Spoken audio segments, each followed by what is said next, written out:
Hello everyone, welcome to Internet Learning. Hope you all are doing well. So today we are going to start with chapter number 5 of class 7 civics, and the chapter's name is Women Change the World. So first of all, if you haven't watched the earlier chapters, then please click on the I button, there you will find the playlist. And if you're new to the channel, then please subscribe it and don't forget to press the bell icon so that you never miss an update.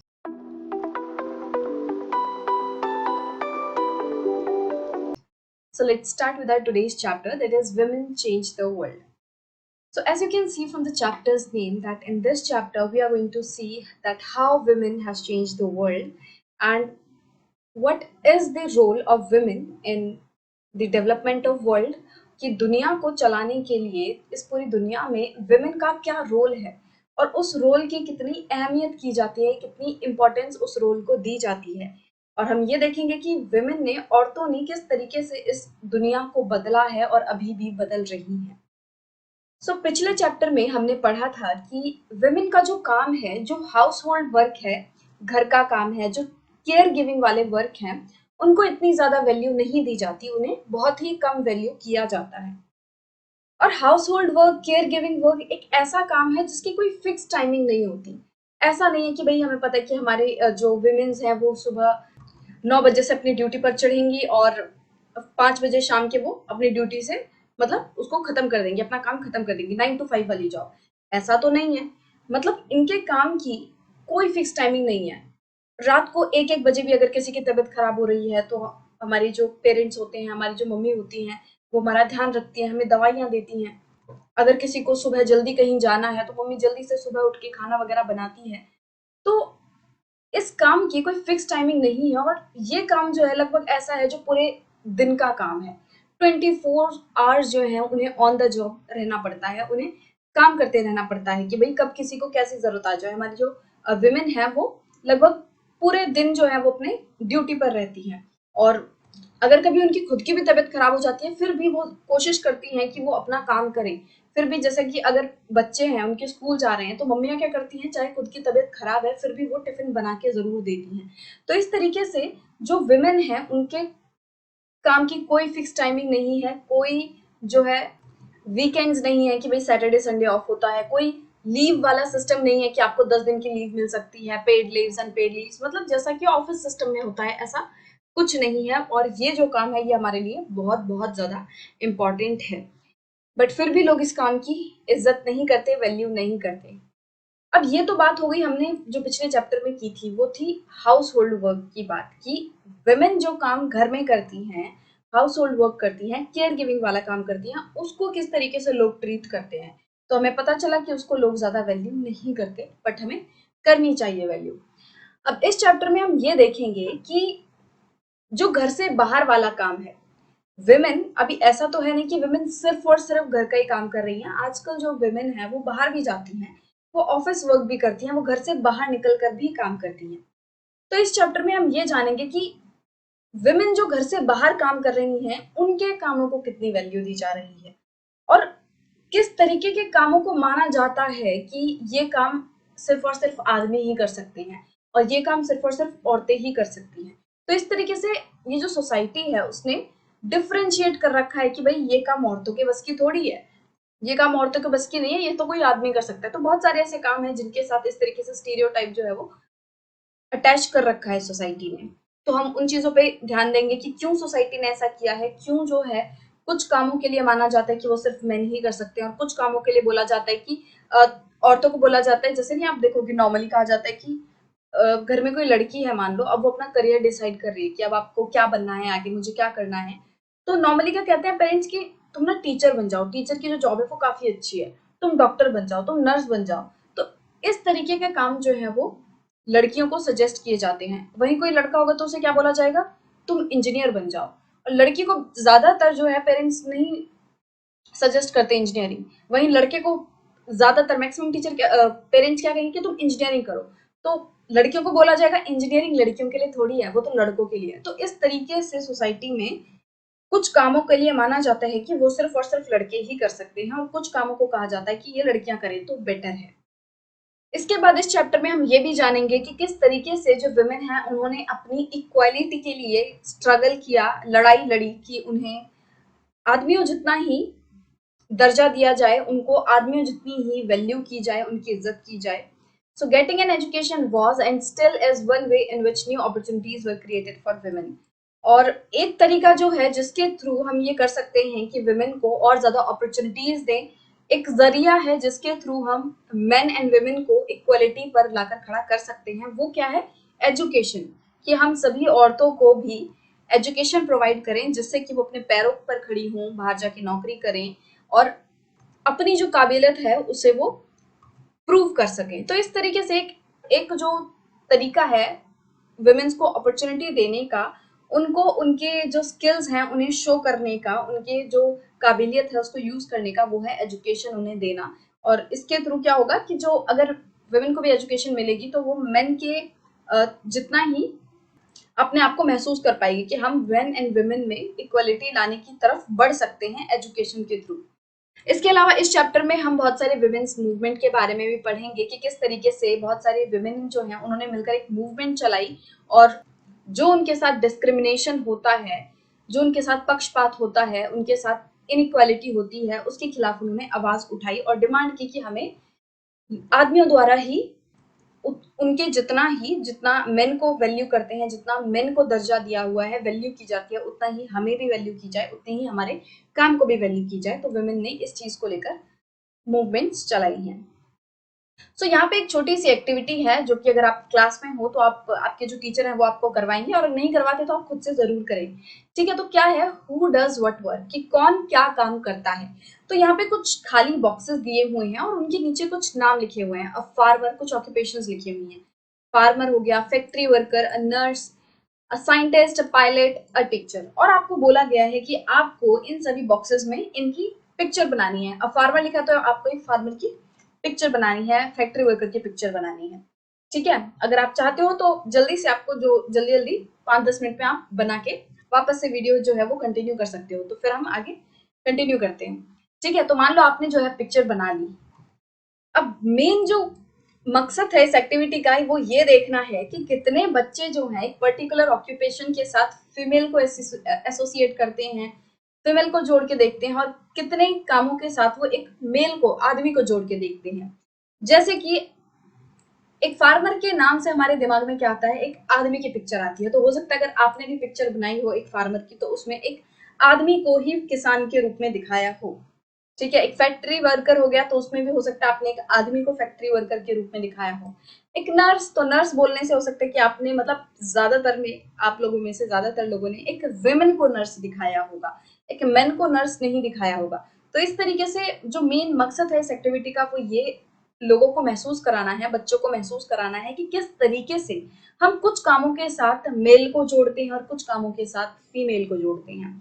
तो रोजी ma'am की जो class है उसमें 30 बच्चे थे और रोजी मैम ने सभी बच्चों को सेम एक्टिविटी करवाई. बोला कि आपको ये जो बॉक्सेस हैं उनमें उनको फिल करना है, उनको पिक्चर बनानी है उनमें. तो ज्यादातर बच्चों ने क्या किया वो देखते हैं हम कि मतलब रिजल्ट निकल के क्या आया. कितने बच्चों ने टीचर को एज मेल दिखाया, कितने बच्चों ने टीचर के रूप में एक फीमेल की इमेज बनाई. तो आप देखोगे टीचर के लिए सिर्फ और सिर्फ 5 बच्चों ने एक मेल को बनाया, एक आदमी को टीचर दिखाया, और 25 बच्चों ने फीमेल को टीचर दिखाया, साड़ी पहनाए हुए, मतलब कि एक फीमेल को टीचर दिखाया. वही फार्मर की बात करें तो 30 के 30 बच्चों ने फार्मर को मेल दिखाया, मतलब फार्मर के बॉक्स में क्या बनाया, एक आदमी की पिक्चर बनाई. और फैक्ट्री वर्कर में 25 लोगों ने एक आदमी की पिक्चर बनाई, 5 लोगों ने एक फीमेल की पिक्चर बनाई एज फैक्ट्री वर्कर.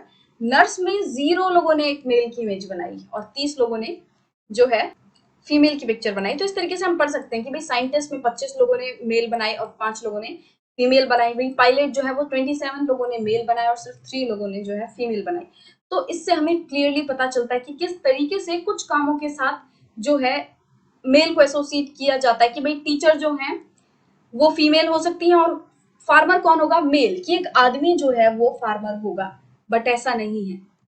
ये जो कामों में हमने जो पिक्चर बनाई है ज्यादातर फीमेल की बनाई है, ज्यादातर मेल की बनाई है. तो ऐसा जो है वो गलत है, क्योंकि बहुत सारे ऐसे काम हैं जो कि फीमेल भी करती हैं, जिनको कि हम नॉर्मली ये मानते हैं कि मैन करते हैं. जैसे कि फार्मर नॉर्मली हम ये मानते हैं कि इन्हें आदमी ही करता है, बट हकीकत ये है कि इन्हें मैक्सिमम फीमेल भी करती हैं.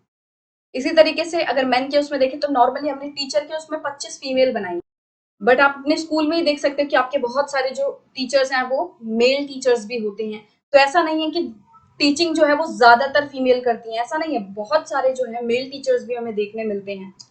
तो इस तरीके से हमने कुछ ऑक्यूपेशंस के साथ मेल एंड फीमेल वाली जो है इमेज जोड़ रखी है, बट ऐसा है नहीं। हकीकत में सारे काम जो है मेन भी कर रही हैं और विमेन भी कर रही हैं। ठीक है, तो आपको एग्जाम्पल के लिए मैं बताऊं, जैसे कि आप यहाँ फार्मर्स की पिक्चर देख सकते हो।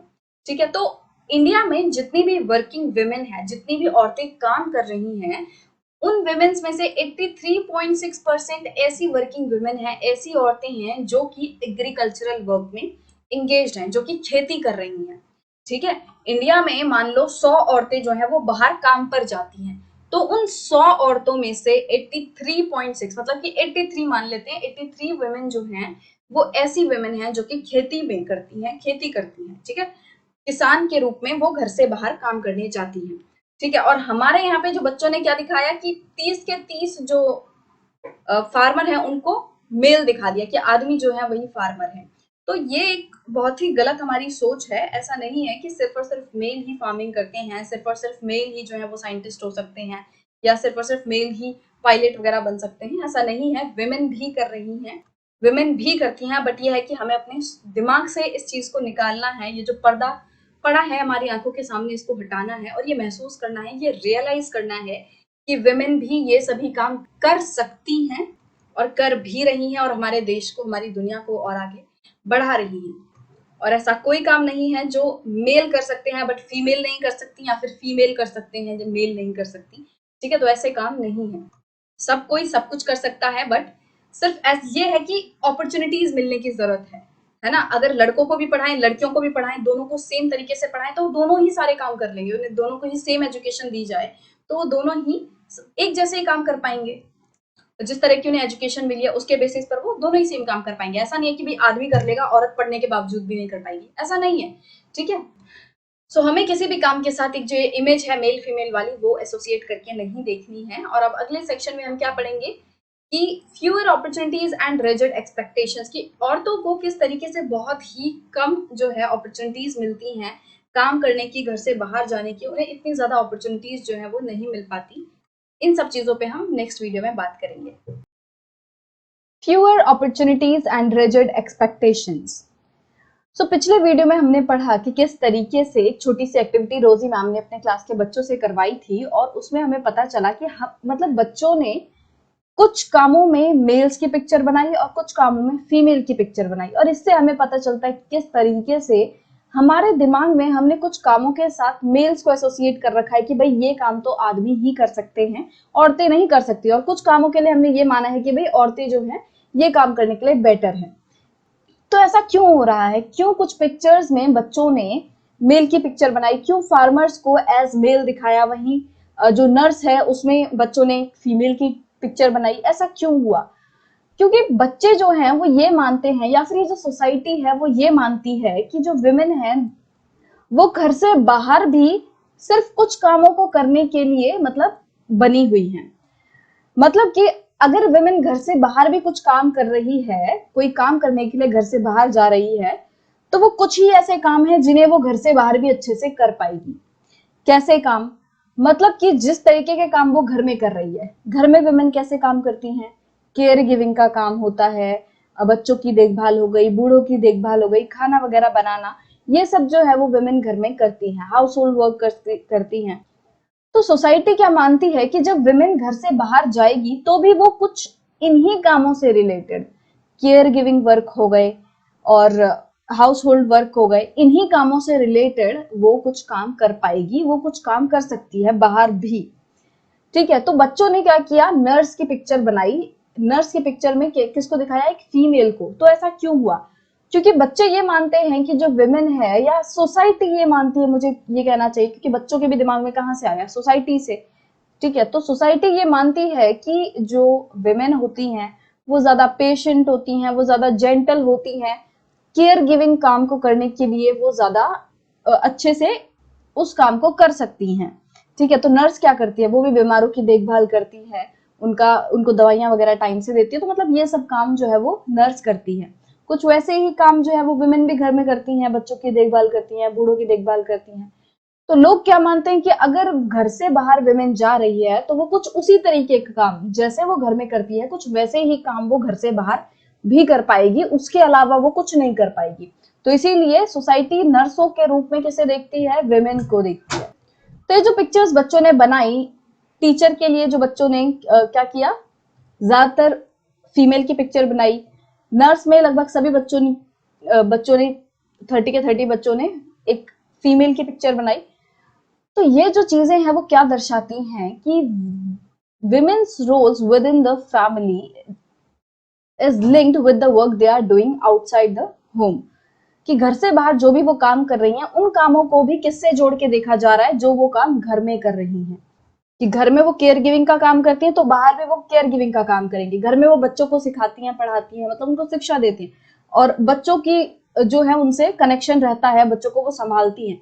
तो घर से बाहर भी वो कैसे काम करने के लिए बेटर रहेंगी? टीचर के काम में। कि टीचर जो है वो बच्चों की देखभाल करता है, एक तरीके से बच्चों को सिखाता है, पढ़ाता है। तो बच्चों को हैंडल करने में एक फीमेल जो है वो ज्यादा अच्छा ये काम कर सकती है, तो ऐसा माना जाता है। तो जो काम वो घर में कर रही है उसी काम से रिलेटेड जोड़ के घर से बाहर वाले कामों को देखा जा रहा है। तो इसी तरीके से लोग क्या सोचते हैं कि साइंस पढ़ने के लिए एक टेक्निकल माइंड होना चाहिए, और जो कि लड़कियों में नहीं होता। ऐसा माना जाता है कि अगर तुम्हें साइंस पढ़नी है, अगर तुम्हें इंजीनियर बनना है, तो तुम्हारा टेक्निकल माइंड होना चाहिए। और लोग ये मानते हैं, सोसाइटी ये मानती है कि लड़कियां जो हैं वो ये टेक्निकल चीजों से ज्यादा डील नहीं कर पाएंगी, रिलेट नहीं कर पाएंगी, ऐसा सोसाइटी मानती है। बट क्या ऐसा सच है? बिल्कुल नहीं है। आज कितनी सारी जो वुमेन है वो साइंटिस्ट हैं, डॉक्टर्स हैं, बहुत कुछ कर रही हैं। और अभी हम एक छोटा सा स्टोरी भी पढ़ेंगे जिससे हमें पता चलेगा कि भाई लड़कियां सब कुछ कर सकती हैं। अब क्योंकि बहुत सारे लोग इन स्टीरियोटाइप्स में बिलीव करते हैं, तो बहुत सारी ऐसी लड़कियां हैं जिन्हें की सेम तरह की सपोर्ट नहीं मिल पाती जैसे कि लड़कों को मिलती है। ठीक है, पढ़ने के लिए, अपने आप को डॉक्टर्स, इंजीनियर्स, अपने सपने पूरे करने के लिए उन्हें सेम तरह की सपोर्ट नहीं मिलती जैसे कि लड़कों को मिलती है। ठीक है, स्टीरियोटाइप्स मतलब क्या होता है? स्टीरियोटाइप मतलब कि जब हम किसी पर्टिकुलर इंसान के साथ, किसी पर्टिकुलर कम्युनिटी के साथ एक धारणा को फिक्स कर देते हैं, एक आइडिया को फिक्स कर देते हैं कि लड़कियां हैं तो वो सिर्फ और सिर्फ घर के काम ही अच्छा कर सकती हैं, लड़के हैं तो वो बाहर के काम अच्छे कर सकते हैं। जो लड़कियां हैं वो बहुत ही जेंटल होती हैं, वो बहुत ही प्यार से बात करती हैं, लड़के जो हैं वो बहुत ही धांसू होते हैं, हेकड़ होते हैं। तो इस तरीके से स्टीरियोटाइप कर दिया कि किसी पर्टिकुलर इंसान के साथ को हमने उसको एक पिक्चर में, एक फ्रेम में फिट करने की कोशिश की कि भाई ये तो ऐसे ही होंगे। लड़कियां हैं तो वो उनका टेक्निकल माइंड नहीं होगा, लड़के हैं तो उनका टेक्निकल माइंड होगा ही होगा। तो इस तरीके से ये स्टीरियोटाइप है, और ज्यादातर ये जो धारणा बनाते हैं वो गलत होती हैं। ठीक है, तो इन स्टीरियोटाइप्स की वजह से बहुत सारी लड़कियों को वो सपोर्ट नहीं मिलती जो कि लड़कों को मिलती है। और ज्यादातर फैमिलीज में ऐसा होता है कि जैसे ही लड़कियां जो है वो अपना स्कूल फिनिश करती हैं, उन्हें क्या कहा जाता है कि अब तुम्हारा मेन एम जो है लाइफ में वो क्या है? शादी है। कि अब पढ़ाई लिखाई हो गई है, अब बस शादी करो। ठीक है, तो मेन एम जो लड़कियों को क्या बोला जाता है कि तुम अब शादी पे ध्यान दो, तुम्हारी शादी करवाएंगे, आगे पढ़ने की जरूरत नहीं है। वहीं लड़कों को क्या बोला जाता है कि तुम्हारा स्कूल खत्म हो गया, अब कॉलेज देखो, कॉलेज के बाद नौकरी देखनी है, सेटल होना है। तो ये सभी चीजें फिर लड़कों को बोली जाती है। नाउ ब्रेकिंग स्टीरियोटाइप, तो इसमें हम स्टोरी पढ़ेंगे लक्ष्मी लाकरा की। तो उन्होंने स्टीरियोटाइप को, कि लोगों ने ये जो इमेज बना रखी है ना कि ये काम सिर्फ लड़के कर सकते हैं, ये काम सिर्फ लड़कियां कर सकती हैं, तो ये जो स्टीरियोटाइप है इसे लक्ष्मी लाकरा ने तोड़ा। किस तरीके से तोड़ा तो हम पढ़ते हैं। सबसे पहले तो जो लक्ष्मी लाकरा है वो एक इंजन ड्राइवर है। ठीक है, तो इंजन ड्राइवर के साथ क्या सोचा जाता है कि जो ट्रेन के इंजन होते हैं उन्हें सिर्फ और सिर्फ मेन चला सकते हैं, ऐसे काम तो मेन कर सकते हैं। बट लक्ष्मी लाकरा ने बहुत मेहनत की, बहुत संघर्ष किया, और उसके बाद वो इंजन ड्राइवर बनी, जिसे नॉर्मली ये माना जाता है कि ये लड़के काम करते हैं। तो 27 ईयर ओल्ड लक्ष्मी लाकरा जो है वो एक पुअर ट्राइबल फैमिली से बिलोंग करती हैं। झारखंड की एक गरीब ट्राइबल फैमिली से वो बिलोंग करती हैं, और उन्होंने चीजों को बदलने की ठानी। उन्होंने ये जो लोगों की सोच है ना कि ये काम लड़के कर सकते हैं, लड़कियां नहीं कर सकती, तो इस तरह की जो सोच है उसे चेंज करने की कोशिश की लक्ष्मी लाकरा ने। तो लक्ष्मी लाकरा जो है वो फर्स्ट विमेन इंजन ड्राइवर है नॉर्दर्न रेलवेज की। नॉर्दर्न रेलवेज की वो पहली महिला इंजन ड्राइवर हैं। ठीक है, तो लक्ष्मी के जो पेरेंट्स हैं वो ज्यादा पढ़े लिखे नहीं हैं। उन्होंने बहुत ज्यादा स्ट्रगल किया, बहुत ज्यादा जो है संघर्ष किया, और बहुत सारी मुश्किलों का सामना किया, और ये कोशिश की कि वो ये ध्यान रखे कि उनके बच्चे जो हैं उन्हें एक अच्छी एजुकेशन मिले, वो अच्छी शिक्षा प्राप्त करें। सो लक्ष्मी ने अपने जो पढ़ाई है वो एक गवर्नमेंट स्कूल से की। उसके बाद उन्होंने बहुत मेहनत करके डिप्लोमा इन इलेक्ट्रॉनिक्स इसमें एडमिशन लिया। उन्होंने जो अपनी पढ़ाई है वो गवर्नमेंट स्कूल से की थी, और उसके बाद उन्होंने इलेक्ट्रॉनिक्स में डिप्लोमा किया। बट पढ़ाई के साथ साथ वो अपने घर में भी काम करवाती थी, अपनी मम्मी का भी हाथ बटाती थी, और बहुत सारी और जॉब्स करती थी। और जॉब्स मतलब ऐसे काम जो कि नॉर्मली लड़कियां नहीं करती, तो इस तरीके के काम जो है वो लक्ष्मी लाखरा करती थी। तो डिप्लोमा के बाद उन्होंने क्या किया, रेलवे बोर्ड एग्जाम जो है उसको क्लियर किया, और उनके फर्स्ट अटेम्प्ट में ही उन्होंने ये एग्जाम जो है वो क्लियर कर लिया था, और वो एक इंजन ड्राइवर बन गई। तो लक्ष्मी कहती है कि उन्हें चैलेंजेस बहुत ज्यादा पसंद हैं, और जब भी कोई ये कहता है ना कि ये काम लड़कियां नहीं कर सकती, तभी वो लक्ष्मी लाखरा जो है वो डिसाइड करती है कि भाई ये तो मैं करूंगी ही करूंगी। अगर कोई कहता है उनसे कि ये काम लड़कियां नहीं कर सकती, ये काम तो लड़के करते हैं, ये काम तो लड़कों के हैं, तभी लक्ष्मी लाखरा क्या करेंगी कि भाई मैं तो ये करके दिखाऊंगी, कि तुमने कह कैसे दिया कि ये लड़कियां नहीं कर सकती। तो इस तरीके से I love challenges, and the moment somebody says it is not for girls, I make sure I go ahead and do it, कि मैं ये पूरी कोशिश करती हूँ, मैं ये सुनिश्चित करती हूँ कि मैं वो काम जाके करूं, अच्छे तरीके से करूं, जो काम लोग सोचते हैं कि लड़कियां नहीं कर सकती। और ऐसा लक्ष्मी ने बहुत बार किया है अपनी लाइफ में, कि जब लोगों ने कहा कि ये काम लड़के कर सकते हैं लड़कियां नहीं, तो उन्होंने बहुत सारे ऐसे काम हैं लोगों को करके दिखाए हैं जो कि नॉर्मली लड़के करते हैं। जब उन्होंने इलेक्ट्रॉनिक्स ली, डिप्लोमा इन इलेक्ट्रॉनिक्स किया, तो लोगों ने उन्हें कहा होगा कि भाई इलेक्ट्रॉनिक्स वगैरह जैसा सब्जेक्ट जो है वो लड़के करते हैं, लड़कियों के बस की बात नहीं है। तो उन्होंने इलेक्ट्रॉनिक्स में डिप्लोमा लेके दिखाया। उन्होंने मोटरसाइकिल चलाई, भाई मोटरसाइकिल नॉर्मली लड़के चलाते हैं, बट उन्होंने स्टीरियोटाइप को भी बदला कि लड़कियां भी मोटरसाइकिल चला सकती हैं। और इसी तरीके से फिर वो इंजन ड्राइवर बनी, जो कि नॉर्मली माना जाता है कि लड़के करते हैं। तो उन्होंने इस तरीके से बहुत बार अपनी लाइफ में ये प्रूव किया है कि जो काम सोसाइटी सोचती है लड़के कर सकते हैं, वो काम लड़कियां भी कर सकती हैं। सो उनकी फिलॉसफी जो है वो सिंपल है, as long as I am having fun without harming anyone, जब तक कि मुझे मजा आ रहा है कोई काम करने में जिससे कि किसी दूसरे को कोई हानि नहीं पहुंच रही, कुछ दुख नहीं पहुंच रहा, as long as I am doing well and helping my parents, जब तक कि मैं अच्छा कर रही हूँ, मेरे पेरेंट्स के देखभाल कर रही हूँ, उनको हेल्प कर रही हूँ, why should I not lead a life style of my choice, तब तक कि मैं अपनी जो लाइफ है वो अपनी मर्जी से क्यों ना जीऊं, कि भाई जो भी काम है वो मैं उसे एंजॉय कर रही हूँ, मुझे मजा आ रहा है, उस काम को करने से किसी को हार्म नहीं हो रहा, किसी को दुख नहीं पहुंच रहा, किसी को हानि नहीं हो रही, मैं अच्छा कर रही हूँ, मैं अपने पेरेंट्स की हेल्प कर रही हूँ, तो भाई मैं क्यों किसी और के हिसाब से चलूं, क्यों मैं सोसाइटी के हिसाब से चलूं। जो भी काम कर रही हूँ उसे किसी को प्रॉब्लम तो नहीं हो रही ना, किसी को कोई दुख नहीं पहुंच रहा, सब खुश है, मेरे पेरेंट्स खुश हैं, तो मैं सोसाइटी के बारे में क्यों सोचूं, मैं अपनी लाइफ मेरे हिसाब से क्यों ना जीऊं। तो ये चीज जो है वो लक्ष्मी लाखरा कहती हैं, और हम सबको भी यही करना चाहिए कि अपनी लाइफ जो है वो अपने हिसाब से जीनी चाहिए, अपने सपने पूरे करने पर ध्यान देना चाहिए, बट हाँ सपने ऐसे होने चाहिए जो कि सोसाइटी को नुकसान ना पहुंचाए। अब हम लोगों के लिए ये चीज समझनी बहुत ज्यादा जरूरी है कि इस पूरी दुनिया में सभी लोगों के ऊपर किसी ना किसी तरह का प्रेशर रहता है। हर सोसाइटी में बच्चे जो हैं उन पे किसी ना किसी तरह का प्रेशर रहता है, चाहे वो लड़के हों चाहे वो लड़कियां हों। कभी कभी ये जो प्रेशर है, ये जो डिमांड है, वो अडल्ट से आती है, हमारे बड़ों से आती है, कि हमारे बड़े जो हैं वो हमें कुछ काम करने के लिए प्रेशराइज करते हैं, एक सर्टेन वे में बिहेव करने के लिए प्रेशराइज करते हैं। और कभी कभी ये जो प्रेशर है वो हमारे फ्रेंड्स की वजह से भी आ सकता है, कि हमारे फ्रेंड्स जो है वो हमें किसी बात को लेकर टीज करते हैं, चिढ़ाते हैं। जैसे कि नॉर्मली लड़कों के ऊपर एक प्रेशर रहता है कि वो जल्दी से जल्दी एक अच्छी सैलरी वाली जॉब पकड़ ले, उन्हें एक अच्छी नौकरी मिल जाए, और अगर उन्हें अच्छी नौकरी नहीं मिलती तो उन्हें घर वालों से ताने मिलते हैं, सोसाइटी उनको टीज करती है, उनका मजाक बनाती है कि देखो ये तो घर पे बैठा है, अभी भी पेरेंट्स के पैसे से खा रहा है। तो इस तरीके से सोसाइटी जो है वो बातें बनाती है, टीज करती है। और कभी कभी जब लड़के जो हैं एक सर्टेन वे में बिहेव नहीं करते तो भी लोग उनको बुली करते हैं, उनको चिढ़ाते हैं। जैसे कि नॉर्मली क्या, जैसे हमने 6th क्लास में पढ़ा था कि किस तरीके से लड़कों को छोटी उम्र से ही क्या बोला जाता है कि तुम लड़के हो, तुम रो नहीं सकते, ठीक है। जैसे नहीं कि तुम लड़के हो, तुम रो कैसे रहे हो, अरे अरे अच्छे लड़के रोते नहीं है, you are strong boy, boys don't cry. तो इस तरीके की चीजें जो है वो बच्चों को बोली जाती हैं, छोटे छोटे बच्चों को बोली जाती हैं।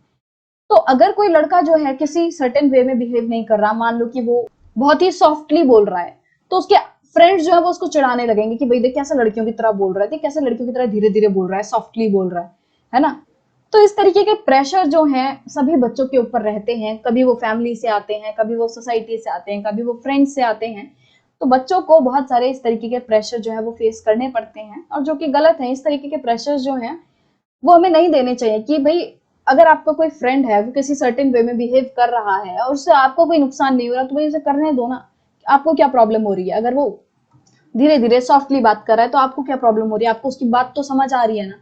आजकल बहुत सारे ऐसे लड़के हैं जिन्हें मेकअप करना पसंद है, वो मेकअप करते हैं तो लोग उन्हें टीज करते हैं कि भाई अ, लड़की है साड़ी और पहन ले, ये है वो है, तो इस तरीके से टीज करते हैं। भाई तुम्हें क्या प्रॉब्लम?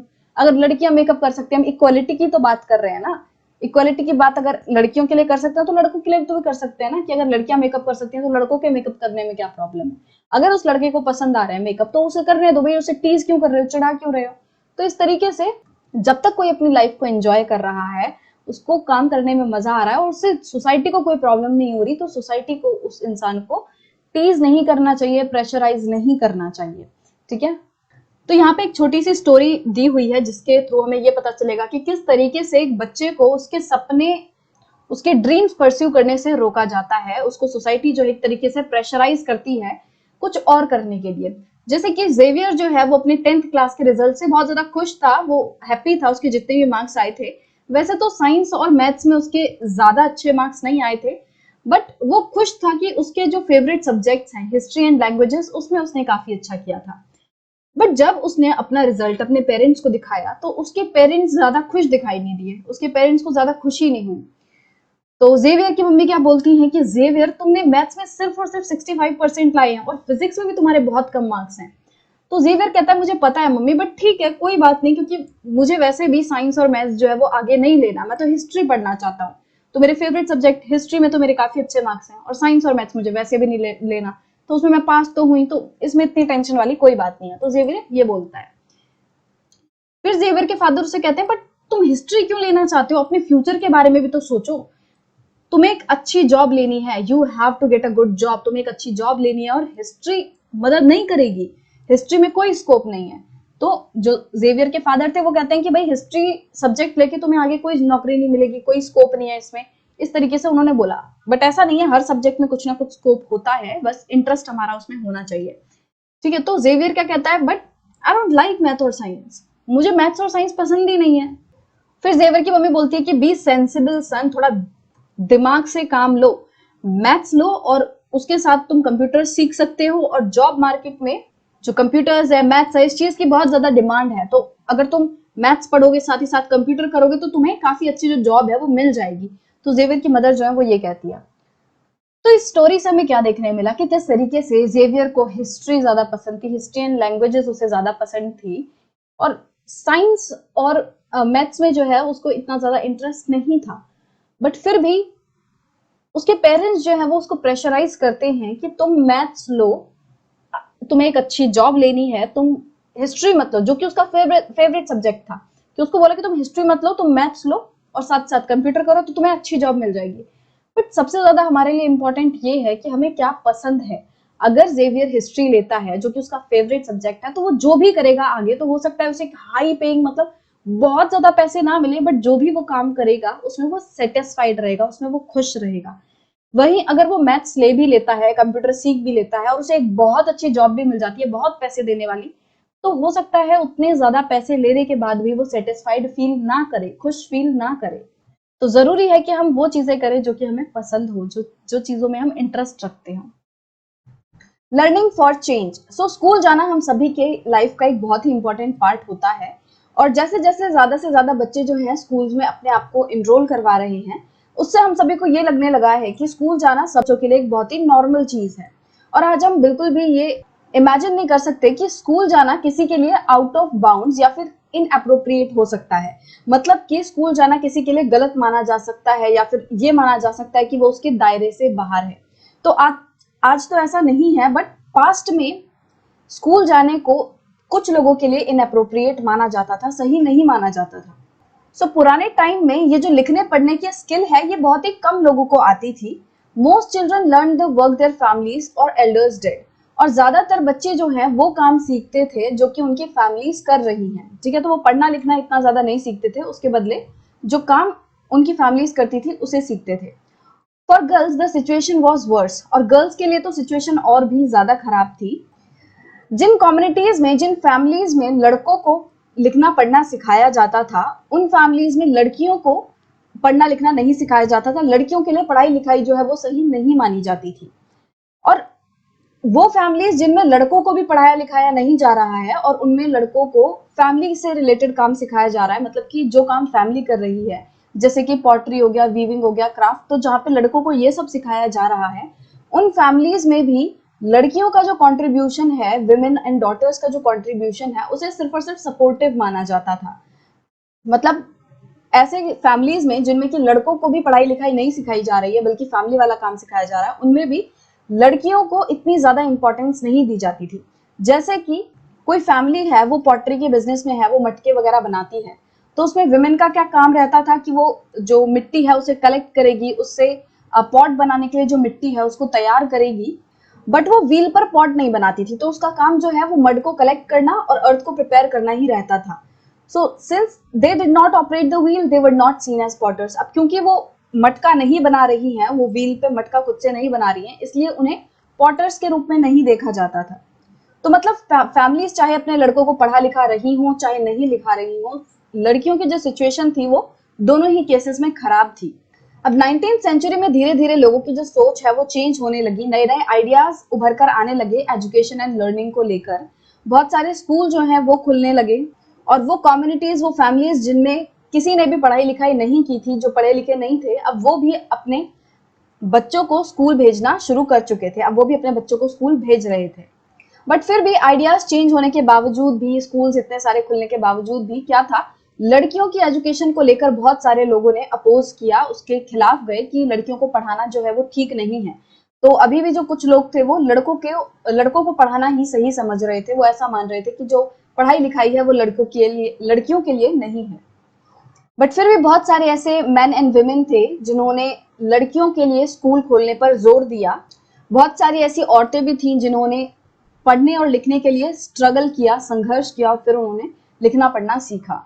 जैसे कि रमाबाई, तो यहाँ पिक्चर में रमाबाई और उनकी बेटी हैं। तो जो रमाबाई थी वो कभी भी स्कूल नहीं गई, बट उन्होंने अपने पेरेंट्स से लिखना और पढ़ना सीखा। और आपने नाम सुना होगा पंडिता रामाबाई। तो रामाबाई को जो टाइटल मिला पंडिता का, वो इसलिए मिला क्योंकि उन्हें संस्कृत पढ़नी और लिखनी आती थी।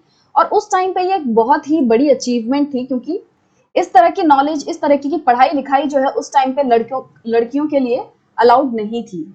सो 1898 में पंडिता रमाबाई ने पुणे के पास खेड़ गांव है, वहां पे एक मिशन शुरू किया जिसमें कि वो विडोज एंड पुअर वुमेन्स को इनकरेज करती हैं कि वो पढ़ना लिखना सीखें, और सिर्फ पढ़ना लिखना ना सीखें बल्कि उसके साथ साथ वो इंडिपेंडेंट बनना भी सीखें।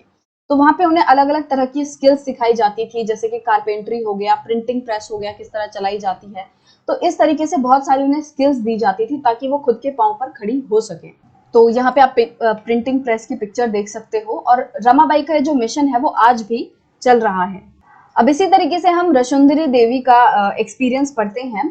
ये आज से लगभग 200 साल पहले इनका जन्म वेस्ट बंगाल में हुआ था। तो 1800 में इनका जन्म हुआ था और 1890 में इनकी मृत्यु हो गई थी। तो जब वो 60 साल की थी तब उन्होंने अपनी ऑटोबायोग्राफी लिखी थी बांग्ला भाषा में, और उस बुक का नाम था Amar Jiban, and it is the first known autobiography written by an Indian women.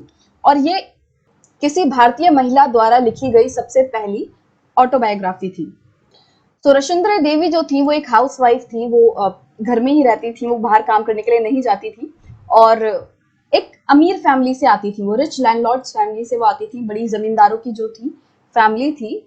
और उस टाइम पे ये माना जाता था कि अगर कोई लड़की, कोई विमेन पढ़ेगी लिखेगी तो वो अपने हस्बैंड के लिए बैड लक लाएगी, अपने हस्बैंड का एक तरीके से काल बनेगी, और उसके हस्बैंड की मृत्यु हो जाएगी और वो खुद एक विडो बन जाएगी। तो उस तरीके से माना जाता था उस टाइम पर।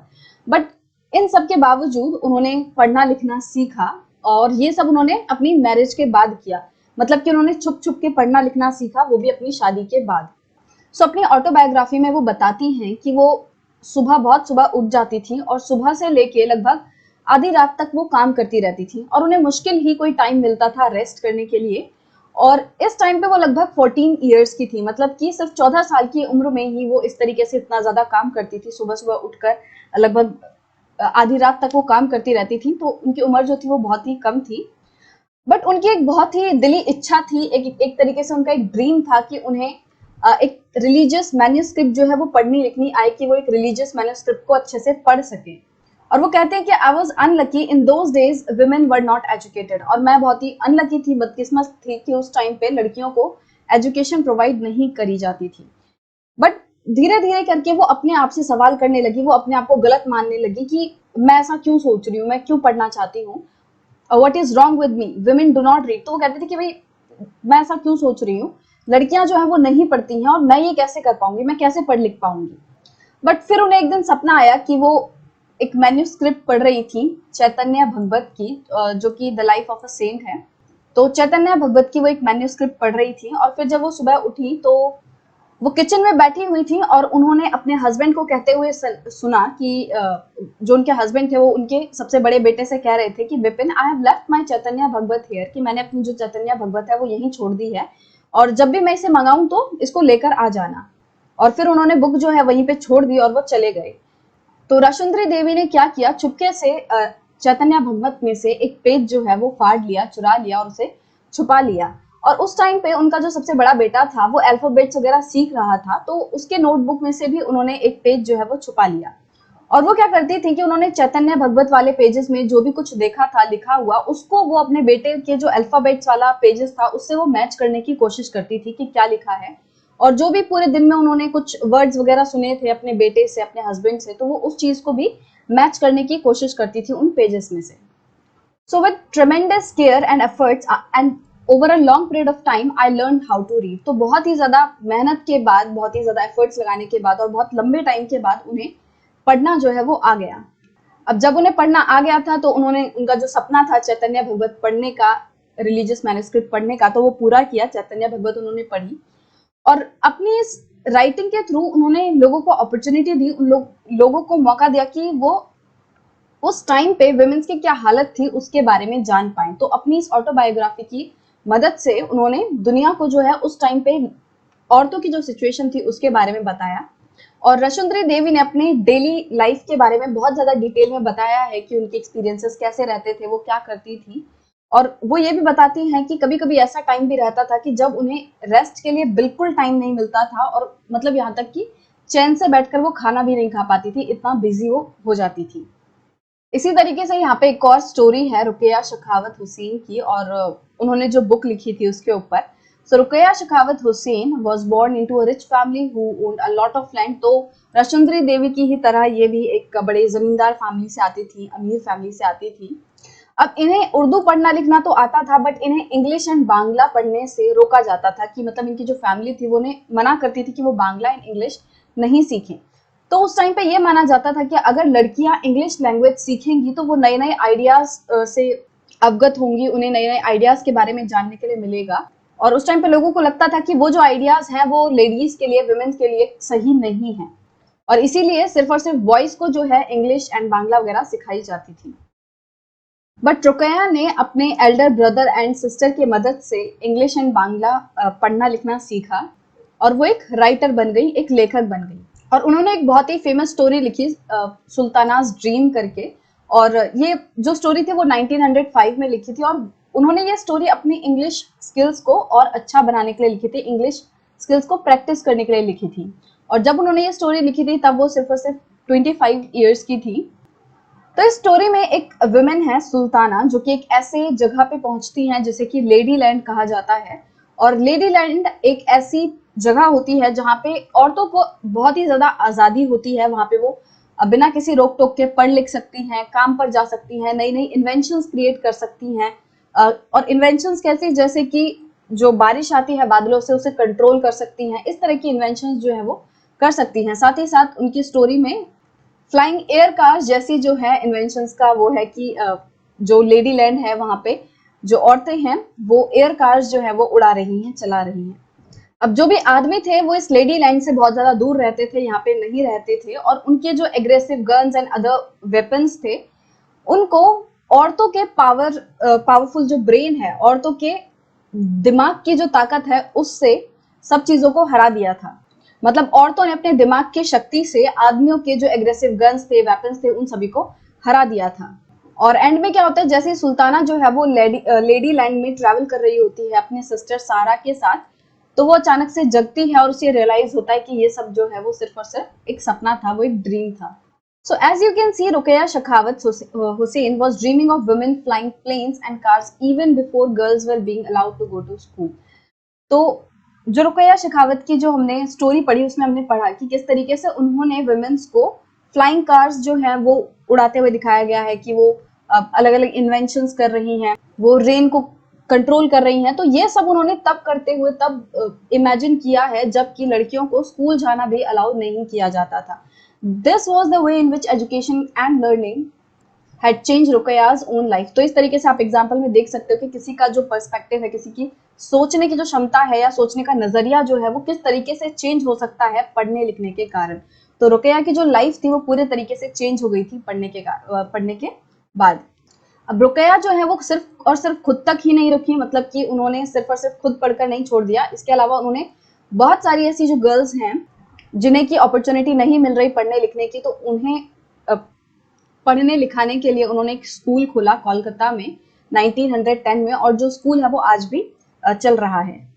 अब ये सब जो स्टोरीज थी हमने पुराने टाइम की पढ़ी कि पुराने टाइम पे ये सब जो थी औरतों की सिचुएशन थी, बट आज भी कहीं ना कहीं लड़कियां जो हैं वो इस सिचुएशन से गुजरती हैं। बहुत सारी लड़कियां जो हैं बहुत सारे कारणों से स्कूल को छोड़ देती हैं, कुछ तो स्कूल जाती नहीं है, और अगर जाती भी हैं तो वो कुछ साल बाद ही स्कूल को छोड़ देती हैं। So unlike Rashsundari Devi and Rokeya Hossain who were not allowed to learn to read and write, large number of girls attend school in India today। तो जैसा कि पहले होता था कि बहुत सारी लड़कियों को, मतलब ज्यादातर लड़कियों को रोका जाता था पढ़ने लिखने से, बट आज जो है सिचुएशन चेंज हुई है, बहुत ज्यादा चेंज हुई है। आज मैक्सिमम लोग जो है अपनी लड़कियों को पढ़ने लिखने के लिए भेजते हैं, उन्हें नौकरी लगवाते हैं, बट फिर भी बहुत सारी ऐसी लड़कियां हैं जो कि स्कूल को बहुत सारे रीजन से, जैसे गरीबी के कारण, पॉवर्टी है, किसी घर में इतना पैसा नहीं है कि वो अपने बच्चों को पढ़ाने के लिए भेज सके, तो अगर उसके पास पैसा नहीं है तो वो क्या करते हैं कि अपने बेटे को पढ़ने के लिए भेज देते हैं और बेटी को नहीं भेजते। So inadequate schooling facilities and discrimination, और कुछ कारण इनएडुकेट स्कूलिंग फैसिलिटीज के भी होते हैं कि स्कूल्स में लड़कियों के लिए प्रॉपर फैसिलिटीज नहीं होती। डिस्क्रिमिनेशन के कारण कि लड़कियों के साथ भेदभाव किया जाता है, उस वजह से उन्हें स्कूल नहीं भेजा जाता। So providing equal schooling facilities to children from all communities and class backgrounds and particularly girls continues to be a challenge in India। तो सिचुएशन चेंज तो हुई है, बट फिर भी सभी लोगों को, सभी कम्युनिटीज से जो लोग आते हैं, गर्ल्स हो, बॉयज हो, जो पिछड़ा हुआ समाज है, जो गरीब लोग हैं, तो इन सभी को एजुकेशन प्रोवाइड कराना जो है एक बड़ा चैलेंज अभी भी बना हुआ है इंडिया में। Schooling and education today. So इस सेक्शन में हम कुछ डेटा डिस्कस करेंगे कि किस तरीके से हमारे देश में कितने परसेंटेज बॉयज एजुकेटेड हैं, कितने परसेंटेज जो है वो विमेन लिटरेट हैं। तो ये सभी चीजें हम थोड़ी डिस्कस करेंगे। तो आज हमें पता है कि बॉयज एंड गर्ल्स दोनों ही जो है एक लार्ज नंबर में, बहुत ज्यादा मात्रा में बच्चे स्कूल अटेंड करते हैं। अब मुश्किल ही कोई ऐसी जगहें होंगी, कुछ ऐसे एरियाज होंगे जहाँ पे बच्चे जो है वो स्कूल नहीं जा पाते हैं अभी भी, बट वो बहुत कम है। तो ज्यादातर जो है मैक्सिमम ऐसे पेरेंट्स हैं जो बच्चों को अपने स्कूल भेज रहे हैं, चाहे वो लड़का हो चाहे वो लड़की हो। बट फिर भी कुछ ना कुछ डिफरेंसेस तो अभी भी हैं। वही मैं कह रही हूँ कि मैक्सिमम ऐसा है, बट थोड़ा बहुत डिफरेंस जो है अभी भी कुछ मात्रा में बॉयज एंड गर्ल्स में डिफरेंस है अभी भी। तो इंडिया में सेंसस होता है हर 10 साल में। सेंसस क्या होता है? जनगणना।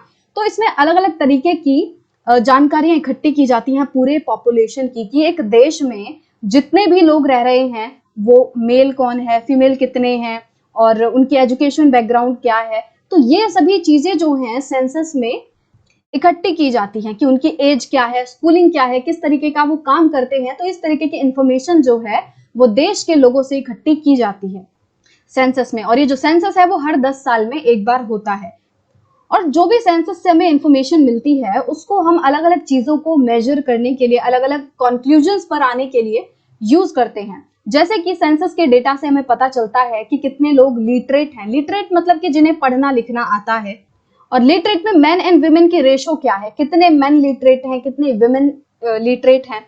सो 1961 में जो सेंसस हुआ था उसके अकॉर्डिंग जितने भी बॉयज एंड मेन हैं, मेन मतलब कि 7 इयर्स से ऊपर, ठीक है, 7 साल और 7 साल से ऊपर के लोगों को मेन जो है वो बोला गया है, या फिर ये जो कैटेगरी है मेन एंड बॉयज वाली, वो किस एज के ग्रुप को कंसीडर कर रही है, मतलब 7 साल के लड़के और उससे ऊपर वाला जो एरिया है, उसके ऊपर वाले जो लोग हैं एज के मेन जो हैं, उन सभी में से 40% ऐसे लोग हैं, मतलब जितने भी आदमी थे इस टाइम पे उसमें 40% ऐसे लोग थे जिन्हें की लिखना पढ़ना आता है, जो कि कम से कम अपना नाम जो है लिख सकते थे। तो जितने भी बॉयज एंड मेन थे उनमें से 40% ऐसे थे जो कि लिटरेट थे। वहीं इसी टाइम पे जो भी गर्ल्स एंड विमेन थी वो सिर्फ और सिर्फ 15% थी जो कि लिटरेट थी, जो कि अपना कम से कम अपना नाम जो है वो लिख सकती थी। तो आप बॉयज को देखोगे वो 40% लिटरेट थे और गर्ल्स एंड वुमेन का देखोगे आप सिर्फ 15%। तो जो परसेंटेज है गर्ल्स एंड वुमेन की वो बहुत ज्यादा कम है, तो बहुत बड़ा एक डिफरेंस था। वही जो हमारी मोस्ट रिसेंट अभी सेंसस हुई है 2011 वाली, अभी 2021 में जो होनी थी वो कोरोना की वजह से लेट हो गई, अभी वो फिर से होगी, अभी स्टार्ट होगा वो वाली सेंसस भी जो 2021 में होनी थी।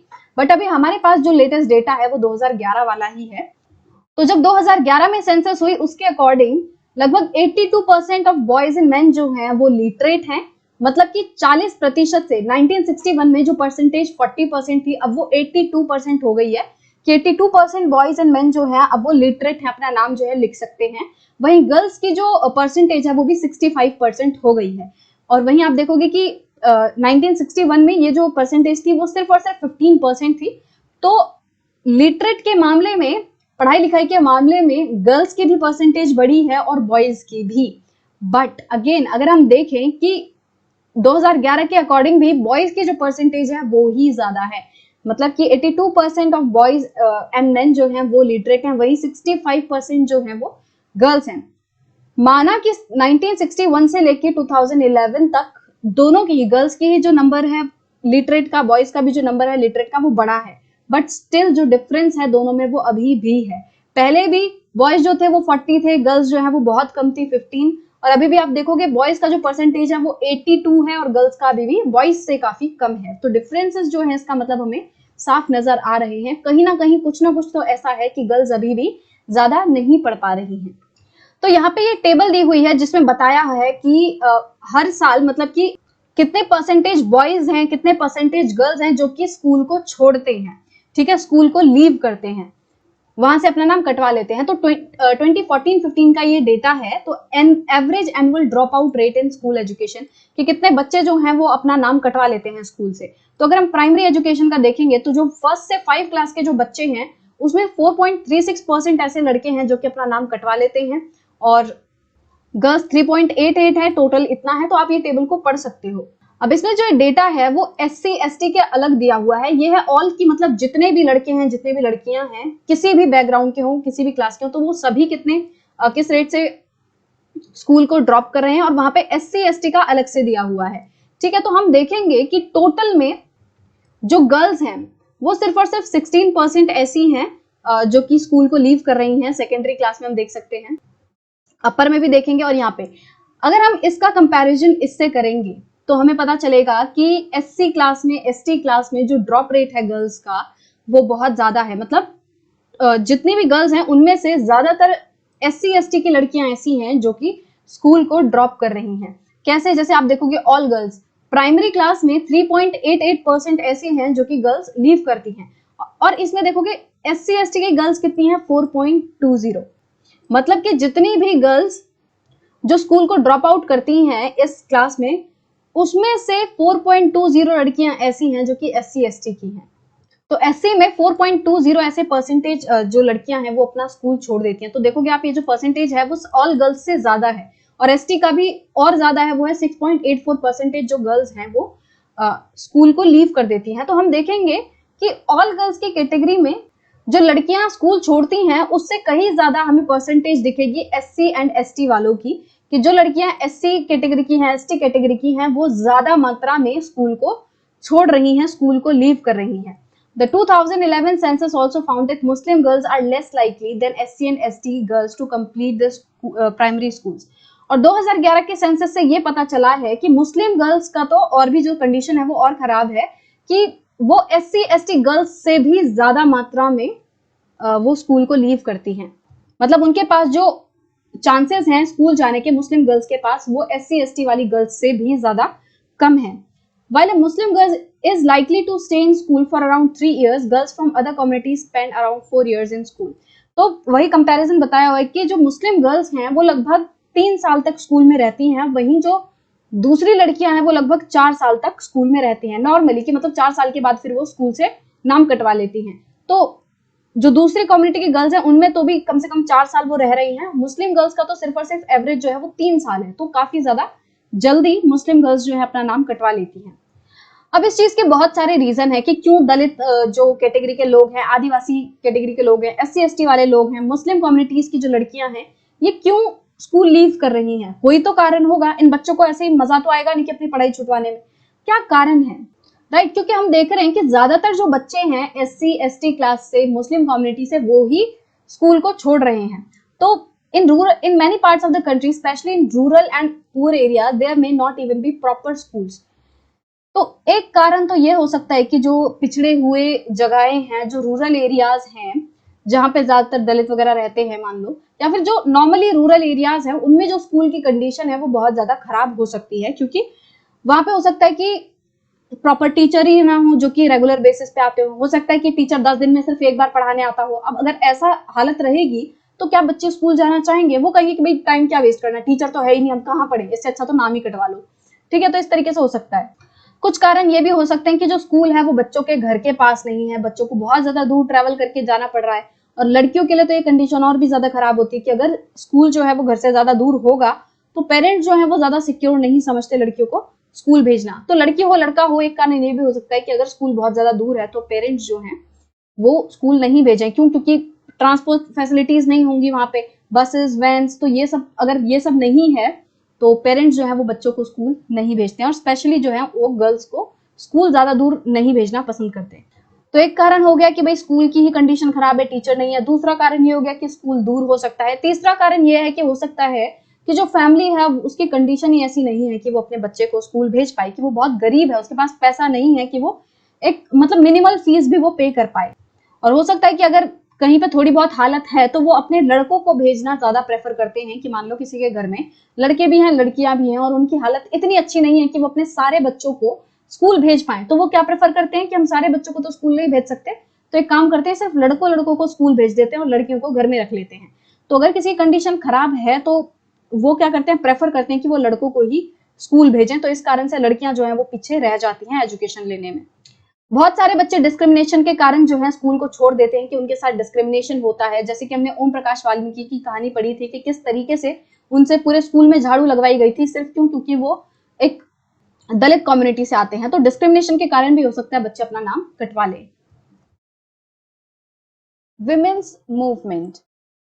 तो आज हम देखते हैं कि जितने भी विमेन्स हैं, गर्ल्स हैं, उन सभी को हक है, उनको राइट है कि वो स्कूल जा सकें, पढ़ाई कर सकें और बाहर काम करने जा सकें, राइट? इसके अलावा दूसरे जो स्फेयर्स हैं जैसे कि लीगल रिफॉर्म्स, मतलब कि आज हम देखते हैं कि विमेन्स के लिए काफी सारे लॉज हैं कि अगर विमेन्स के खिलाफ कोई गलत काम हो रहा है, विमेन्स को कोई प्रॉब्लम दे रहा है, उसे प्रताड़ित कर रहा है, तो उसके खिलाफ भी बहुत सारे लॉज हैं और रेगुलेशंस हैं। अगर वुमेन्स के खिलाफ कोई वायलेंस हो रहा है उससे रिलेटेड लॉज हैं। वुमेन्स की हेल्थ को लेकर काफी ज्यादा आजकल जो है केयर की जाती है कि वुमेन्स को, जैसे आप देखोगे कि गवर्नमेंट हॉस्पिटल्स में आई थिंक विटामिन डी के जो है वो कैप्सूल्स वगैरह दिए जा रहे हैं, क्योंकि ये पाया गया है कि वुमेन्स में इस चीज की कमी है। इस तरीके से तो आप देखोगे कि हेल्थ पे भी बहुत ज्यादा इंप्रूवमेंट की जा रही है, हेल्थ पे फोकस किया जा रहा है वुमेन्स की, और वुमेन्स की प्रोटेक्शन के लिए काफी सारे लॉज हैं। अगर उनके साथ कुछ वायलेंट वगैरह होता है तो उसके खिलाफ कदम उठाए जाते हैं।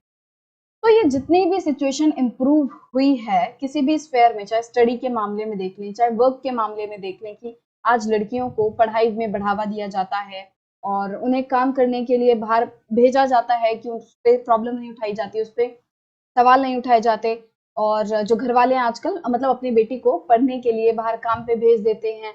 और जैसा कि अभी जस्ट डिस्कस किया कि लीगल रिफॉर्म्स हैं, वायलेंस वगैरह के खिलाफ जो है कदम उठाए जाते हैं। तो ये जो सिचुएशन इम्प्रूव हुई है वो अपने आप नहीं हुई है, इसके लिए विमेन्स ने इंडिविजुअली एंड कलेक्टिवली बहुत ज्यादा स्ट्रगल किया है ताकि ये चेंजेस आ सके। ताकि विमेन्स के प्रोटेक्शन के लिए लॉज बन सके, ताकि विमेन्स को भी इक्वली ट्रीट किया जा सके। तो इन सभी चीजों के लिए विमेन्स ने काफी संघर्ष किया है, स्ट्रगल किया है। और ये जो स्ट्रगल है इसे हम क्या कहते हैं, विमेन्स मूवमेंट, की औरतों द्वारा जो किया गया आंदोलन है, विमेन्स मूवमेंट। तो इंडिविजुअल विमेन मतलब कि अलग अलग जो औरतें हैं, विमेन्स की ऑर्गेनाइजेशंस जो हैं हमारे देश के अलग अलग पार्ट से, वो सभी इस मूवमेंट का हिस्सा हैं। Many men support the women's movement as well. और ऐसा नहीं है कि ये जो मूवमेंट है उसमें सिर्फ और सिर्फ औरतें ही हिस्सा ले रही हैं, इसके अलावा बहुत सारे ऐसे मेन भी हैं, आदमी भी हैं जो कि वुमेन की मूवमेंट को सपोर्ट कर रहे हैं, उनको सपोर्ट कर रहे हैं ताकि वो अपने हक के लिए लड़ सके, ताकि उन्हें उनका हक मिल सके। और ये जो मूवमेंट है इसमें बहुत ज्यादा डाइवर्सिटी है, अलग अलग तबके से विमेन आती हैं, अलग अलग तबके से लोग आते हैं, अलग बैकग्राउंड होता है उनका, अलग इकोनॉमिक बैकग्राउंड होता है, फाइनेंशियल बैकग्राउंड अलग होता है, ठीक है, कोई पढ़ा है, कोई इतना नहीं पढ़ा, कोई किसी बैकग्राउंड से आ रहा है, कोई किसी क्लास से आता है। तो इस तरीके से सब बहुत ज्यादा पैशनेट हैं लोग इस चीज को लेकर, अलग अलग तरीके से एफर्ट्स डालते हैं, सब अपने अपने लेवल पर एफर्ट डालते हैं कि किस तरीके से वो इस मूवमेंट को और बेटर बना सकें और औरतों की जो प्रॉब्लम है उसे लोगों के सामने ला सके। तो डाइवर्सिटी, पैशन एंड एफर्ट्स के वजह से ये जो मूवमेंट है ये और ज्यादा वाइब्रेंट बनती है। और जो विमेन्स हैं, जो ये पूरी मूवमेंट है उसमें हिस्सा लेने वाले लोगों ने अलग अलग स्ट्रेटेजीज अपनाई हैं ताकि वो विमेन्स की प्रॉब्लम्स को लेकर, उनके राइट्स को लेकर लोगों में अवेयरनेस, उनके लोगों के बीच में जागरूकता जो है वो फैला सकें और अपने खिलाफ होने वाले डिस्क्रिमिनेशन के लिए वो लड़ सकें और जस्टिस, न्याय प्राप्त कर सके। कि विमेन्स के साथ बहुत ज्यादा डिस्क्रिमिनेशन होता है, उनके साथ जो है कहीं कहीं पे हिंसा होती है, कहीं पे उन्हें औरत होने के कारण बहुत सारी चीजों से वंचित रखा जाता है। तो इन सभी चीजों के खिलाफ जो है वो लड़ती हैं, अलग अलग तरीके अपनाए जाते हैं ताकि इन सभी चीजों को, डिस्क्रिमिनेशन को कम किया जा सके और न्याय जो है उसे प्राप्त किया जा सके। तो किन किन तरीकों से जो है विमेन्स इस चीज को लेकर लड़ती हैं। तो पहला है कैंपेनिंग। ठीक है, कैंपेनिंग क्या हो गया, अभियान। मतलब कि जब किसी चीज को अचीव करने के लिए बहुत सारे स्टेप्स लिए जाएं तो उस चीज को हम कहते हैं कैंपेनिंग, की अभियान चल रहा है। ठीक है, so campaigns to fight discrimination and violence against women are an important part of women's movement. तो वुमेन्स मूवमेंट में क्या होता है कि वुमेन्स के द्वारा ये जो आंदोलन चलाया जा रहा है उसमें अलग अलग अलग तरीके के अभियान चलाए जाते हैं। और अभियानों में क्या किया जाता है, उन कैंपेन्स में औरतों के खिलाफ जो डिस्क्रिमिनेशन हो रहा है, उनके खिलाफ जो वायलेंस हो रहा है, उन सभी चीजों के खिलाफ आवाज उठाई जाती है और लोगों को जागरूक किया जाता है। और इन कैंपेन्स की वजह से काफी बार ये हुआ है कि नए लॉज जो है वो पास हुए हैं। मतलब इन कैंपेन्स का एक बहुत ही बड़ा रोल होता है वुमेन्स के लिए लॉज वगैरह बनवाने में। जैसे कि 2006 में एक लॉ पास हुआ ताकि जो विमेन है जिनको फिजिकल एंड मेंटल वायलेंस का सामना करना पड़ा अपने घरों में, जैसे कि हम डोमेस्टिक वायलेंस भी कहते हैं, कि उनके घर में उनके खिलाफ जो है मारपीट की जा रही है, उन्हें फिजिकली मेंटली टॉर्चर किया जा रहा है। तो 2006 में जो लॉ पास हुआ वो इस डोमेस्टिक वायलेंस के खिलाफ औरतों को लीगल प्रोटेक्शन जो है वो प्रोवाइड कराता है। तो इसी तरीके से जब वुमेन्स मूवमेंट ने एफर्ट्स किए अपनी तरफ से, इस तरीके से कैंपेन्स चलाए, तो इसकी वजह से क्या हुआ कि जो सुप्रीम कोर्ट है उसने 1997 में गाइडलाइन निकाली ताकि वर्क प्लेस में और एजुकेशनल इंस्टीट्यूशंस में औरतों के खिलाफ जो सेक्सुअल हरासमेंट होता है उसके खिलाफ औरतों को प्रोटेक्ट किया जा सके। तो उस चीज को लेकर सुप्रीम कोर्ट ने 1997 में गाइडलाइंस निकाली थी। इसी तरीके से 1980s में क्या हुआ कि ये जो अलग अलग वुमेन्स ग्रुप थे, अलग अलग औरतों के जो संघ थे, उन्होंने क्या किया, उन्होंने डाउरी डेट्स के बारे में बात करनी शुरू की, डाउरी डेट्स के खिलाफ आवाज उठाई। क्योंकि उस टाइम पे बहुत ज्यादा केसेस आ रहे थे कि जो नई नई ब्राइड्स होती थी, दुल्हनें होती थी, उन्हें उनके इन लॉज द्वारा और उनके हस्बैंड द्वारा, कि उनके जो ससुराल वाले लोग हैं, उनके जो हस्बैंड्स हैं, उनके द्वारा उनको बहुत ज्यादा मारा जाता है, पीटा जाता है, उनका मर्डर कर दिया जाता है। क्यों? क्योंकि जो इन लॉज हैं, जो ससुराल वाले हैं, उन्हें डाउरी का लालच होता है, ग्रीडी फॉर मोर डाउरी, कि उन्हें ज्यादा से ज्यादा दहेज चाहिए होता है। तो वो क्या करते हैं कि जो न्यू ब्राइड्स होती हैं उनको बोलते हैं कि तुम अपने घर से, अपने पापा से, अपने भाई से क्या कहते हैं, वो कहते हैं कि और दहेज मंगवाओ। कोई गाड़ी की डिमांड करता है कि अपने पापा से कह के कार मंगवाओ, कोई कहता है इतने पैसे मंगवाओ। तो इस तरीके से ज्यादा दहेज के लालच में जो इन लॉज है वो कभी कभी जो ब्राइड्स हैं उनको मार दे रहे थे। तो ये जो केसेस हैं डाउरी डेथ के, कि दहेज की वजह से जो औरतों की मृत्यु हो रही थी, हत्या हो रही थी, तो इस चीज के खिलाफ अलग अलग विमेन ग्रुप्स ने आवाज उठाई। उन्होंने इन सभी औरतों को जस्टिस दिलाने के लिए आवाज उठाई कि क्यों इन जो अभी तक ब्राइड्स मरी हैं, डाउरी डेथ जो हुई हैं, अभी तक उन औरतों को जस्टिस क्यों नहीं मिला। तो इस चीज के खिलाफ भी उन्होंने आवाज उठाई। They did so bye coming on the street. और ये जो आवाज है उन्होंने कैसे उठाई कि वो जो स्ट्रीट्स हैं उन पर आ गए। उन्होंने एक तरीके से जैसे रैली वगैरह चलती है ना, कि यहाँ पे आप फोटो में देखोगे, जैसे ये रास्तों पर आ जाना, कि बैनर्स वगैरह लेके, अब जैसे यहाँ पे आवाज उठाने की जो हो रहा है अपने मुद्दे को लेकर कि वो गलत हो रहा है, तो इस तरीके से वो स्ट्रीट्स पे आई, उन्होंने आवाज उठाया। कोर्ट्स को अप्रोच किया कि वो अलग अलग कोर्ट्स में गए, वहां पे अपनी आवाज उठाई और लोगों के बीच में ये सभी इंफॉर्मेशन जो है वो शेयर की कि इस तरीके से औरतों के खिलाफ जो है वायलेशन हो रहा है और इन औरतों को जो है वो न्याय मिलना चाहिए। तो इस तरीके से स्ट्रीट्स पे आके लोगों के बीच में जाके इन्फॉर्मेशन शेयर करके जो वुमेन्स ग्रुप है उन्होंने आवाज उठाई और धीरे धीरे करके ये जो इशू है वो एक पब्लिक इशू बन गया। पब्लिक इशू मतलब कि जनता के बीच में ये इशू जो है इसके ऊपर बात होने लगी। अब ज्यादा से ज्यादा लोग जो है इस चीज के खिलाफ आवाज उठा रहे थे। अब न्यूज़पेपर्स में ये खबर आने लगी थी कि इस तरीके से औरतें जो हैं वो डाउरी डेथ्स के खिलाफ आवाज उठा रही हैं। और इस तरीके से इस मूवमेंट की वजह से क्या हुआ कि जो डाउरी लॉज थे, जो दहेज के लिए जो लॉज वगैरह थे, उनमें चेंजेस आए। और ये चेंज आया कि जो भी फैमिलीज इस तरीके से डाउरी दहेज लेती हैं उसकी वजह से अपनी बहुओं की, अपनी जो ब्राइड है उसकी हत्या कर देती हैं, तो उनको प्रॉपर पनिशमेंट होगी। अब यहाँ पे एक पिक्चर देख सकते हो आप, ये सत्या रानी है और ये सुप्रीम कोर्ट के आगे बैठी हैं और आप यहाँ देख सकते हो कितनी सारी जो है फाइल्स वगैरह हैं। अब ये जो फाइल्स हैं, जो डॉक्यूमेंट्स हैं, ये एक बहुत ही लंबी लीगल बैटल के दौरान इकट्ठे हुए हैं।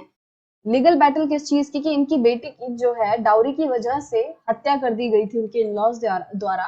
तो अपनी बेटे के लिए न्याय मांग रही थी ये। तो वो जो लीगल बैटल थी उसके दौरान जो है उन्हें इस तरीके की जो फाइल्स वगैरह हैं वो इकट्ठी हुई, इतने सारे डॉक्यूमेंट्स इकट्ठे हुए और फाइनली उन्होंने ये जो जस्टिस है वो मिला अपनी बेटी के लिए।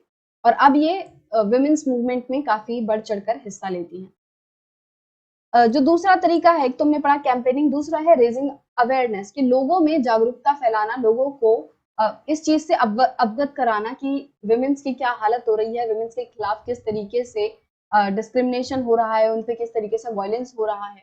तो इसमें विमेन्स ग्रुप क्या करते हैं, वो पब्लिक के बीच में जाते हैं, पब्लिक मीटिंग्स होती हैं, स्ट्रीट प्लेज होती हैं, जिनके थ्रू जो है लोगों को अवेयर कराया जाता है, लोगों को विमेन्स के साथ जो सिचुएशन है उसके लिए अवेयर कराया जाता है, जागरूक कराया जाता है। फिर है प्रोटेस्टिंग, की प्रोटेस्टिंग मतलब कि किसी चीज के खिलाफ आवाज उठाना, किसी चीज का अपोज करना। तो वुमेन्स मूवमेंट जो है वो हमेशा आवाज उठाती है, वॉइस रेज करती है जब भी वुमेन्स के अगेंस्ट कोई वायलेशन होता है। तो उस टाइम पे ये जो वुमेन्स हैं, वुमेन्स मूवमेंट है, वो आवाज उठाती हैं। वो इसी तरीके से स्ट्रीट्स पे निकलते हैं, बैनर्स लेते हैं, लोगों में जागरूकता फैलाते हैं। तो जो वुमेन्स मूवमेंट है वो वॉइस रेज करती है इस चीज के अगेंस्ट।